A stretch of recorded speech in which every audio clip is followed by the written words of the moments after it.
एक दर्दनाक हादसा, गुजरात का मोरबी पुल। इस हादसे के बाद कई सवाल खड़े हो रहे हैं। बहुत महत्वपूर्ण सवाल हैं। क्या गुनहगारों को सजा मिलेगी? असली गुनहगार कौन है? इस पर सभी लोग अब मौन क्यों हो गए हैं? इस मुद्दे को निश्चित तौर पर विपक्ष, खास तौर पर कांग्रेस पुरजोर तरीके से उठा रही है। हालांकि कांग्रेस ने एक बड़ा कदम उठाया है इसे लेकर। गुजरात के मोरबी पुल हादसे में अब तक 140 से ज्यादा लोगों की मौत हो चुकी है। इस हादसे ने पूरे देश को झकझोर कर रख दिया है। हादसे में जान गंवाने वाले लोगों की संख्या लगातार बढ़ रही है। वहीं इस दर्दनाक हादसे के बाद कांग्रेस ने एक बड़ा कदम उठाया है। दरअसल पार्टी ने गुजरात में कांग्रेस की परिवर्तन संकल्प यात्रा को स्थगित कर दिया है, जो अब एक दिन बाद शुरू हो रही है। बता दें कि गुजरात में कांग्रेस की परिवर्तन संकल्प यात्रा का आज से शुरुआत होनी थी, सोमवार से।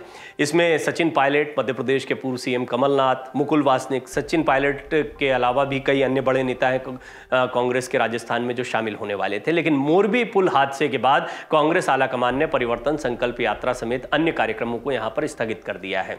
राजस्थान के मुख्यमंत्री अशोक गहलोत ने कहा कि मोरबी हादसे के कारण गुजरात में कांग्रेस की परिवर्तन यात्रा समेत अन्य कार्यक्रम स्थगित कर दिए गए हैं। सीएम गहलोत ने आज मोरबी पहुंचकर वहां पर लोगों से मुलाकात की है, मृतकों के परिजनों से वो मिले हैं। सीएम गहलोत ने कहा कि 150 से ज्यादा लोगों की जान लेना कोई बड़ा घोटाला है। इस घोटाले को सामने आना चाहिए। इसमें जो भी गुनहगार हैं उनको सजा होनी चाहिए, पीड़ितों को न्याय मिलना चाहिए। हादसे के कारण कांग्रेस ने गुजरात में आज से शुरू होने वाली परिवर्तन संकल्प यात्रा समेत अन्य कार्यक्रमों को स्थगित कर दिया। सीएम ने कहा कि आज कांग्रेस की 5 रैलियां थी, ये स्थगित कर दी गई हैं। इतनी बड़ी घटना हुई है। निश्चित तौर पर इस घटना ने पूरे देश को झकझोर कर रख दिया है। कई मासूमों की जान गई है। गंभीर सवाल खड़े हो रहे हैं, आखिर इस घटना का जिम्मेदार कौन है? और गुजरात चुनावी राज्य भी है। निश्चित तौर पर यह एक बड़ा मुद्दा आगामी चुनाव में भी बनने वाला है। आपको याद होगा, प्रधानमंत्री नरेंद्र मोदी ने पश्चिम बंगाल में चुनाव के दौरान जब एक इसी तरह का ब्रिज टूटा था, तो उस पर जो बयान दिया था, वो बयान कितना जमकर वायरल हुआ है, क्योंकि उन्होंने उस समय पर कहा था ये एक्ट ऑफ गॉड नहीं है, ये घोटाले की पोल खोलता है। अब विपक्ष उनके इसी बयान को उन्हीं के खिलाफ इस्तेमाल करता दिखाई दे रहा है गुजरात में इस घटना के बाद में। कांग्रेस गुजरात में शुरू करेगी परिवर्तन संकल्प यात्रा, यह भी बहुत महत्वपूर्ण है। इस संकल्प यात्रा को भी समझ लीजिए। कांग्रेस गुजरात के 5 क्षेत्रों में मंगलवार से गुजरात परिवर्तन संकल्प यात्रा शुरू करने जा रही है। इस दौरान 5400 किलोमीटर से अधिक की दूरी तय की जाएगी और 145 जनसभाएं और 95 रैलियां की जाएंगी।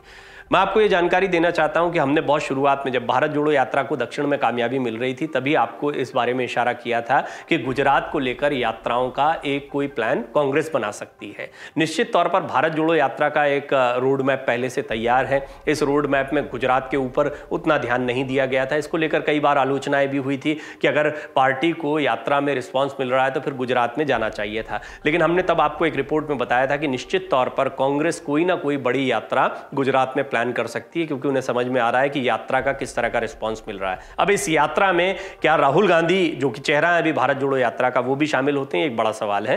पार्टी नेताओं ने बताया है कि यात्रा वडगाम, भुज, सोमनाथ, फगवेल और जंबूसर से शुरू की जाएगी। यात्रा पहले सोमवार को शुरू होने वाली थी, लेकिन रविवार को मोरबी पुल हादसे के बाद इसे एक दिन के लिए टाल दिया गया। अब मंगलवार को ये यात्रा शुरू होगी। पार्टी नेताओं ने बताया कि राजस्थान के मुख्यमंत्री अशोक गहलोत, छत्तीसगढ़ के मुख्यमंत्री भूपेश बघेल, मध्य प्रदेश के पूर्व मुख्यमंत्री दिग्विजय सिंह और कमलनाथ, कांग्रेस विधायक सचिन पायलट समेत पार्टी के वरिष्ठ नेता इस यात्रा में शामिल होंगे।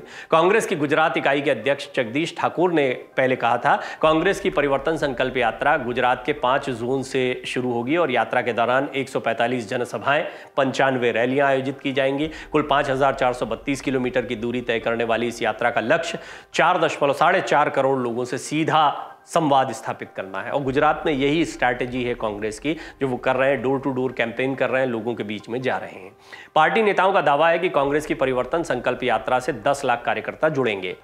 गुजरात परिवर्तन संकल्प यात्रा में कांग्रेस के 10 लाख से ज्यादा कार्यकर्ताओं के जुड़ने की उम्मीद है। यात्रा के जरिए कांग्रेस अपने 11 संकल्पों को पूरा करने का भी संदेश देगी, जिन्हें सत्ता में आने पर पूरा करने का वादा किया गया है। कांग्रेस के चुनावी वादे क्या हैं, वो संकल्प क्या है, वो भी आपको बता देते हैं। कांग्रेस की तरफ से राज्य की जनता से कई चुनावी वादे किए गए हैं। गुजरात विधानसभा चुनाव के लिए कांग्रेस ने अब तक राज्य के लोगों को 10 लाख तक का स्वास्थ्य बीमा, किसानों का कर्ज माफ करना, मुफ्त बिजली, रसोई गैस सिलेंडर 500 रुपए में देने की बात, बेरोजगारों को 3000 रुपए मासिक भत्ता देना, बेटियों को केजी से पीजी तक मुफ्त शिक्षा देना, कोरोना से मारे गए लोगों को 4 लाख रुपए का मुआवजा देना, बीजेपी के 27 साल के कार्यकाल में हुए घोटालों की जांच कराने, पुरानी पेंशन योजना को फिर से लागू करने जैसे वादे किए हैं। गुजरात विधानसभा चुनाव इस साल के अंत में होने हैं। चुनाव आयोग ने अभी तक विधानसभा चुनाव कार्यक्रम की घोषणा नहीं की है।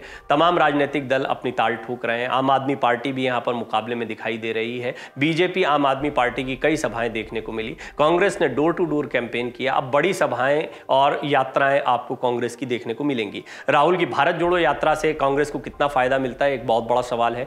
राहुल गांधी और कांग्रेस को इस तरीके के रिस्पॉन्स की उम्मीद नहीं थी जो भारत जोड़ो यात्रा को दक्षिण में मिला है। दक्षिण के बाद में अब अग्नि परीक्षा की शुरुआत होनी है। उत्तर भारत जहां पर कांग्रेस कमजोर हुई है वहां पर कांग्रेस को कई जगहों से गुजरना है। इस सब के बीच में गुजरात को लेकर बाकायदा एक परिवर्तन संकल्प यात्रा का नया प्लान बनाया गया है।